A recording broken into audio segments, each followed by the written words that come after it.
உதவும். அடுத்தது urinary infection இருக்கிறவங்க இந்த பசலைக்கீரையை தொடர்ந்து சாப்பிட்டு வந்தோம் அப்படின்னா வேலையே செய்யாமல் சும்மா உட்காந்துருந்தாலே டயர்ட்னஸாக இருக்குது அப்படின்னு சொல்கிறவங்களுக்கு இந்த பசலைக்கீரையில் உள்ள அவ்வளோ விட்டமின்ஸ் அண்ட் மினரல்ஸ் வந்து நல்ல சத்து கொடுத்து அவங்க நோயாளிகள் கூட நல்ல செரிமானமாகி அவங்க உடல் தேற்றுவதற்கான கீரை இந்த பசலைக்கீரை அப்படின்னு சொல்லலாம். இதே கண் பார்வை நல்லா தெரியும்.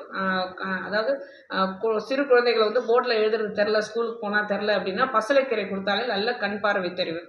அதேமாதிரி முடி பிரச்சனை ஃபுல் அண்ட் ஃபுல் நீங்கிடுங்க. முடி நிறைய கொட்டுது அப்படின்னு சொன்னால் இதில் ஃபுல் அண்ட் ஃபுல் அயன் நிறையா இருக்கிறதால பசலைக்கீரை தொடர்ந்து சாப்பிட்டு வந்தாலே முடி கொட்டுறது நிற்கும், முடியும் நல்லா கருமையாயிடும்.